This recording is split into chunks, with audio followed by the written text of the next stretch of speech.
मेरे अजीज दोस्तों, आप सबको NAQTV4 पर खुश आमदीद। चंद माह पहले हमने जर्मनी के राइनमाइन गेबिट ओबरबायरन बवारिया का एक सर्वे किया और ये जानने की कोशिश की कि जर्मनी में बुजुर्ग हजरात की ज़िंदगी कैसे गुजर रही है, और ये भी जानने की कोशिश की क्या वो मौजूदा हालात में अपनी ज़िंदगी से खुश हैं या नाखुश।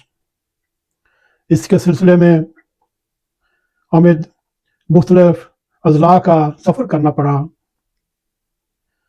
चाहे वो मनहाइम हो, हाइडलबर्ग हो, कासल हो, गीजन हो, फ्रीडबर्ग, ओफनबाग, ब्रिट्सनबाग, अशाफनबर्ग, कैप्टन, उलम और ऑस्ट्रिया के सरहद के पास फुसन सरहदी शहर हो या फिर ऑस्ट्रिया के मुख्तलिफ शहर हों, इधर जाने का इत्तेफाक हुआ। और आपके सामने हमने इस प्रोग्राम से पहले 5 प्रोग्राम आपके सामने पेश कर चुके हैं। आज हम उस सर्वे रिपोर्ट का 6ठा प्रोग्राम आपके सामने पेश करने की जिसारत कर रहे हैं। अगर आपने हमारे YouTube चैनल को सब्सक्राइब किया तो आपका बहुत शुक्रिया। अगर नहीं, हमारी रिक्वेस्ट है आप सब्सक्राइब भी करें, प्रोग्राम पसंद आए इसको लाइक शेयर करें और बेल आइकॉन को ज़रूर क्लिक करें ताकि हमारी आने वाली ताज़ा वीडियो आप तक पहुंचती रहें। मेरे अजीज दोस्तों, जर्मनी की ठंडी हवाओं में कभी कभी एक अजीब सी नमी पाई जाती है। ये नमी बारिश की नहीं, ये पाकिस्तानी बुजुर्गों की आंखों से गिरते हुए उन आंसुओं की नमी जिन्हें वो खुद भी साफ नहीं करते। वो आंसू जो मसाजिद में गिरा ना सके या मस्जिद के फर्श पर गिरते हों, और ना ही लाल के कंधों पर ये बस खामोशी से अपने दिल में दफन कर लेते हैं। जैसे ये बुजुर्ग आहिस्ता आहिस्ता दफन हो रहे हैं जिंदा रहते हुए भी। आज हम आपको एक ऐसे शहर में गया, वहाँ एक बुजुर्ग जो 70 साल से ऊपर व्हील चेयर पर और शहर के सेंटर में देखे गया। हमने फ़ौरन उनके पास गया और कहा अस्सलाम वालेकुम। उन्होंने जवाब में वालेकुम का जवाब दिया और हमने उनसे दरख्वास्त की अगर आपके पास टाइम हो तो क्या आप हमारे पास बैठ सकते हैं या हम आपके पास बैठ सकते हैं। उन्होंने कहा कोई बात नहीं, आइए बैठ के गपशप लगाते हैं। हम फिर एक करीबी काफ़ी शॉप पे गए, उधर बैठे और बातों बातों में यूं इस काफ़ी की तिश या मेज़ पर आमने सामने काफ़ी रखे हुए और काफ़ी से निकलते हुए धुएं में एक दूसरे को देखते हुए मैंने पूछा आप कब से इस जर्मनी में आए हैं। वो कहते हैं मुझे 25 साल हो गया पाकिस्तान से निकले हुए। और वो अपनी यादें सुनाने लगे। अगर मैंने ये देखा हो या सोचा हो, वो यूं है, ये वो लोग हैं जो कभी गांव के चौक पर बैठकर दूसरों की जिंदगी संवारने के मशवरे देते थे। आज जर्मनी के किसी छोटे से इमिग्रेंट फ्लैट में बैठे हुए कभी टीवी की आवाज़ ऊंची करते, कभी बंद करते, और किचन तक भी जाना हो लाठी के सहारे ये सफ़र तय करते। एक हाथ में उनके तस्बीह होती, ज़ुबान खामोश, दिल टूटे हुए। सबसे अलमिया ये है टूटे हुए दिल की आवाज़ जर्मनी तक तो क्या पाकिस्तान के किसी बेटे या बेटी के मोबाइल की स्क्रीन तक भी ये पहुंचते नहीं।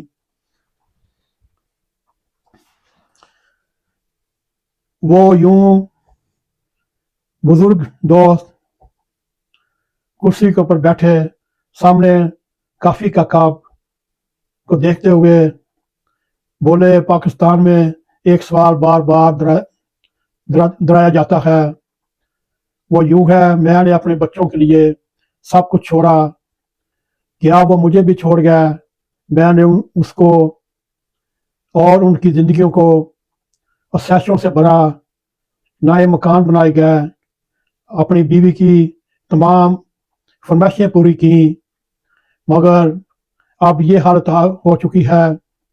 अब कभी उनको फ़ोन किया जाता है, वो आगे से कहते हैं, पापा 1 मिनट ज़रा ठहर के फ़ोन करें, अभी मैं मसरूफ़ हूँ, मेरे पास वक्त नहीं। लेकिन जब वो टेलीफोन की बात करते हैं तो फिर दोबारा उनको जवाब देने वाला को नहीं मिलता, क्योंकि ये हकीकत ये है, हमने एक ऐसा माशरा बनाया जो माँ बाप को प्रोजेक्ट समझकर पालना चाहता है, मगर हकीकत जानकर नहीं। मेरे अजीज दोस्तों, उस बुजुर्ग दोस्त ने अपने हालात ज़िंदगी ऐसे बयान किए, उनकी सारी ज़िंदगी ज़बरदस्त मेहनत दिन रात एक करके अपने बहन भाइयों वालदैन की खिदमत की, उनकी हर बात को पूरा किया और फिर अपने बीवी बच्चों को सहूलियात फराहम की, उनकी तलीम के खर्चात पूरे किए, उनकी शादियाँ की और यहाँ तक उनको अपने मजबूत कदमों पर खड़ा किया और यूं वो बरसरे रोज़गार हुए। और जब आज से 5 साल पहले वो कहने लगे, मैं जर्मनी में वाइंड अप करके हर सिलसिला ख़त्म करके पाकिस्तान वापस गया और मैंने कहा, मैं तो अब मुस्तकिल आ चुका हूँ, अब मैं यहाँ कोई कारोबार करूँगा और अपनी ज़िंदगी के आखिरी दिन यहाँ आराम से अपने पोते पोतियों में खेल कर नवासे नवासियों में बैठ कर ज़िंदगी गुजारूँगा और अल्लाह अल्लाह करूँगा और मोहल्ले की कोई मस्जिद में डेरा जमाऊँगा। यूँ मेरी ज़िंदगी बड़े आराम से कटेगी। वो कहने लगे, जब 1 माह गुजरा तो बीवी कहने लगी, आप यहाँ फारग हो बैठ कर क्या करेंगे, क्या बेहतर नहीं आप वापस जर्मनी चले जाएं? और जब बेटों को पता चला अब्बा जी मुस्तकिल जर्मनी से पाकिस्तान वापस आ चुके हैं, तो बुजुर्ग वो कहने लगे, आए दिन तंगी के साथ बात करने लगे और बात बात पर उलझने लगे। जब मैंने 1 महीना और देखा तो मेरा वहाँ उन्होंने जीना दोबार कर दिया। फिर मैंने सोचा, ये वही मेरे बेटे हैं, वही मेरी औलाद है, वही मेरे बीवी बच्चे हैं जिनके लिए मैं यूरोप की सख्त तरीन सर्दियों में गर्मियों में पसीना खून एक करके मेहनत करके इनको पालता रहा। जब उनको मुझे पालने की ज़रूरत आई तो मेरे साथ ये सलूक हुआ। मेरे अजीज दोस्तों, यूं वो बुजुर्ग अपनी अब बीती सुनाते हुए ऐसे अब दीदा हुए, मेरे आंखों में भी आंसू आ गए और मैं क्या कर सकता था। मैंने उनको हौसला दिया। वो कहने लगे, कोई फिक्र की बात नहीं, मुझे कोई अपनी औलाद से गिला नहीं, कोई बेटे बेटियों से कोई शिकवा नहीं, ना बीवी से शिकवा है, ये मेरी तकदीर है, मेरी किस्मत है। आखिरी लम्हों पर मेरी ज़िंदगी के ये हालात हैं। और फिर उन्होंने अपनी व्हील चेयर पर हाथ फेरते हुए कहा, अल्लाह का फजल है, मैं हर काम कर लेता हूँ, खरीदारी भी कर लेता हूँ, घर के भी काम कर लेता हूँ, बस फ़र्क इतना है, जब रात होती है, जब मैं 2 कमरों के फ्लैट में जाता हूँ, हर तरफ खामोशी है, मैं हर वक्त टेलीफोन की स्क्रीन देखता रहता हूँ। अभी मेरी बीवी का फ़ोन आएगा, अभी मेरे पोते का फ़ोन आएगा, अभी मेरी बेटी का फ़ोन आएगा और अभी मेरे बेटे का फ़ोन आएगा और मुझसे हेलो हेलो करेंगे, मेरा दिल बाग बाग हो जाएगा, मगर वो स्क्रीन काली की काली रहती है। यूं मेरी रात गुजर जाती है, यूं मेरी ज़िंदगी बेचैन रहती है। मेरे अजीज दोस्तों, उस बुजुर्ग का नाम भी बता सकता हूँ, उस बुजुर्ग के रहने का मोहल्ला भी बता सकता हूँ, शहर भी बता सकता हूँ, मगर उन बुजुर्गों ने ये वास्ता दिया, ये मेरा नाम ना आए, मेरे शहर का नाम ना आए। यूं वो माशरे से खौफ खाता है, वो उस पाकिस्तानी कम्युनिटी से खौफ खाता है, वो अपने बच्चों से खौफ खाता है, कहीं उनको पता ना चल जाए कि मेरा बाप, मेरे शोहर اور چودھری صاحب جو شہر میں مشہور ہیں ان کی حالات زندگی کیسی ہے۔ میرے عزیز دوستو، جرمنی میں حکومت اس کا سہارا بنتی ہے، صحت کی سہولیات ہیں، کوئی پریشانی نہیں، رہائش ہے، جیبیں فل ہیں، مگر تنہائی ہے، بچوں کی تنہائی ہے۔ جرمنی میں سسکتی ہوئی زندگی ہمارے ہر دوسرا بزرگ دوست جی رہا ہے۔ اگر دیکھا جائے وہ بزرگ آپ کو کبھی ریلوے اسٹیشن کے بینچوں پر بیٹھا نظر آئے گا، کبھی شاپنگ مال کے اندر گھومتے ہوئے نظر آئے گا، کبھی شہر کے سینٹر میں مختلف بینچوں پر بیٹھے ہوئے نظر آئے گا۔ میرے عزیز دوستو، گو یہ تعداد بہت کم ہے، مگر ہم نے جتنے بھی سروے کے درمیان مختلف شہروں میں دیکھا، ہم یہ تناسب کر سکتے ہیں 30-70 کا اندازہ لگا لیں۔ 30% بزرگ شہری جو مالی طور پر اسٹیبل ہیں، مالی طور پر مضبوط ہیں، ان کی زندگی آسان ہے، ان کی جیب میں پیسے ہیں، ان کی بیوی اور بچے ان کے پیچھے پیچھے پھرتے ہیں۔